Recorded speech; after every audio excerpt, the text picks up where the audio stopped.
everyone! Welcome back to my YouTube channel, Everhern Vlogs. We are here now in Gold Rush.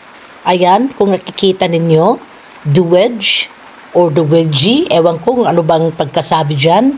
Basta yun na yun. I-google na lang ninyo kung gusto nyo talaga ng correct na pagkasabi.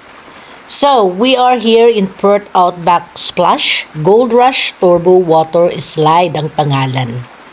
Nakalimutan ko lang siyang tanungin kung how many heights ba talaga ang kanyang water slide. Nako, baka ako mamangha.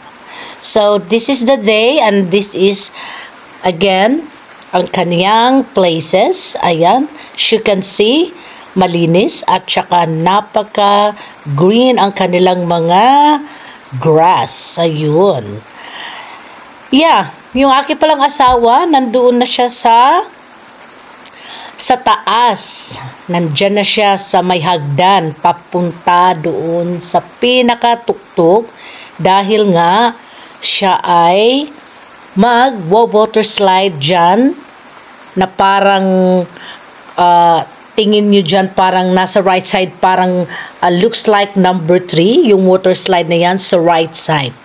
So, dyan siya dadaan in this yellow water slide area. Hindi po dito sa orange kasi yung orange, yung water niya green. So, itong left side na may yellow. Dyan daw siya lalabas. So, hintayin na lang natin while mag-come out ang aking asawa. Dahil sabi ko sa kanya, sige, i-try mo para at least masaya ka naman na dahil nga siya ang nag-drive. And then, may isa pa diyang lalabas. Ayan yung naka-blue. Yun, hinihintay niya yung kasama niya. So, ang susunod na niyan ay ang aking asawa na si Damien.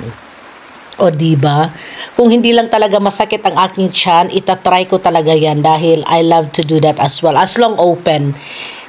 Kahapon or the other day, gusto ni Damien i-try sa akin yung isa pero ayaw ko dahil cover siya.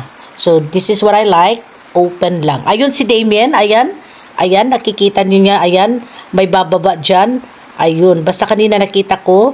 Ayun na siya. Here we go. 5, 4, 3, 2, 1. Ayan, ang aking asawa. See? Sabi ko sa kanya dyan, hi. Sabi niya, hindi niya talaga daw makita. Parang nag-ano ang kanyang paningin. So, yeah, ikaw pa naman sa ganung kataas, o diba? So, yun lamang guys. I hope you like it. I hope you enjoy my vlog, kahit maliit lang ito. So, yeah. Thank you for watching. Bye for now. Bye!